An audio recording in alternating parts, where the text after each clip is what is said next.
Have you ever wondered what it was like? What Jesus saw, what he experienced in the moments before he came to earth? Imagine a place beyond our comprehension, a realm of endless, golden clouds bathed in the warm, peaceful glow of perfect light. This is heaven, not just a place, but a state of being, filled with a harmony so pure it vibrates through your very soul. Here, thousands upon thousands of angels, beings of pure light and sound, worship in a symphony of unending praise. Their voices rise and fall like a gentle ocean, a chorus of love directed toward a majestic throne. From this throne radiates a light so pure, so powerful, it's the very source of all life and love. This is the presence of the Father, and the atmosphere is thick with peace, with breathtaking beauty, and a love that knows no bounds. This was Jesus' home. Before he ever walked the dusty roads of Galilee, before his hands ever touched a leper or his voice ever calmed a storm, this was his reality. Picture him there, in his divine glory, robed in light itself. Angels bow before him, their worship echoing through the halls of eternity.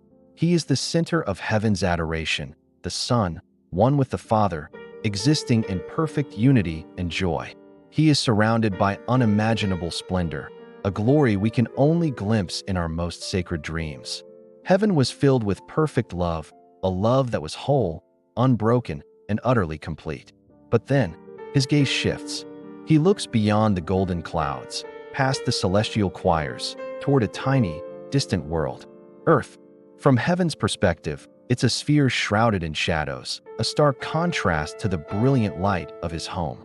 As he looks closer, the joyous sounds of heaven seem to dim just a little.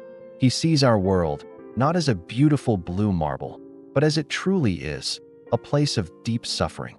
He sees the chaos of wars, the smoke rising from battlefields, and the tears of those left behind. He sees the gnawing emptiness of hunger in a child's eyes, the profound loneliness of an elderly person sitting by a window, waiting for a visitor who never comes. He sees hearts shattered by betrayal, families torn apart by conflict, and people wandering aimlessly, lost and broken, searching for a meaning they can't find. He sees the pain we try so hard to hide, the silent struggles, the secret anxieties, the burdens we carry that feel too heavy to bear. He sees every tear that has ever fallen, every cry for help that has gone unheard. He sees it all, not with judgment, but with a compassion so deep it stirs the very foundations of heaven. And in the midst of all that brokenness, he saw you. Yes, you. Before you were even born, before your name was ever spoken on earth, his eyes found you. He saw your future struggles, your moments of doubt, your hidden pains, and your deepest longings. He saw the times you would feel completely alone, the moments you would feel unloved or unworthy. He saw you, and his expression, once filled with the pure joy of heaven, shifts.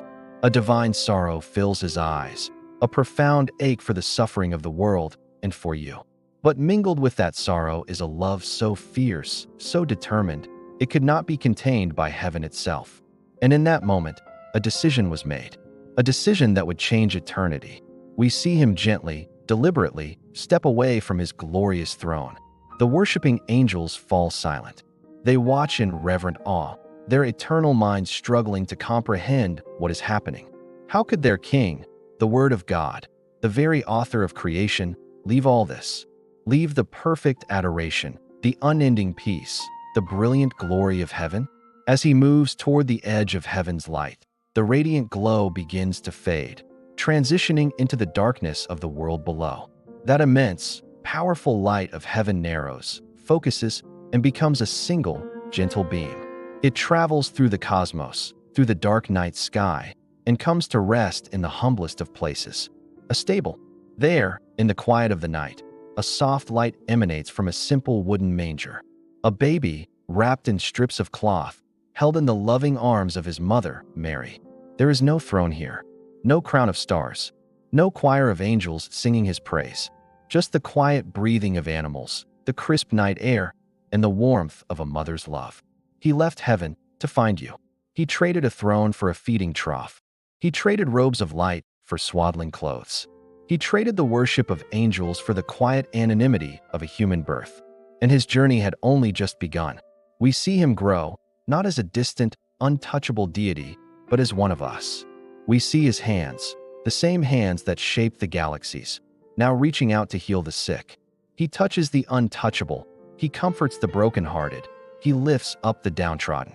He embraces little children, seeing in them the purity that heaven had lost sight of on earth. We see him walking those dusty roads, his feet tired and dirty. He doesn't seek out palaces or the company of kings. Instead, he sits with the lonely, the outcasts, the people society had forgotten. He eats with them, laughs with them, and cries with them. He speaks words of hope that cut through their despair like a ray of light, telling them of a kingdom where the last will be first and the broken will be made whole. His life was a demonstration of the love he brought from heaven, a love that wasn't abstract or distant, but tangible, present, and personal, a love that met people exactly where they were. And then we see the ultimate expression of that love, the cross, the place where all the darkness, all the pain, all the brokenness of the world he had witnessed from heaven was placed upon his shoulders. The hands that healed were pierced. The voice that spoke hope was silenced. The light of the world was seemingly extinguished. But that is not the end of the story. 3 days later, we see an empty tomb, glowing from within with a familiar, heavenly light. The darkness could not hold him. Death could not defeat him. The love that brought him from heaven to earth was more powerful than anything in creation. And now, that soft, golden light of heaven fills our view once more. It's a reminder of the promise he made. We see him again, not hanging on a cross, but standing in glory, a warm, loving smile on his face. He extends his hand directly toward you, an open invitation, an offer of peace, of healing, of a love that left heaven to find its way to your heart. He left it all behind because heaven wasn't complete without you. His journey was always about bringing you home. As he promised, I go to prepare a place for you. That place is waiting. All you have to do is take his hand. Thank you for watching. If this message touched your heart, please like, share, and subscribe for more stories of hope.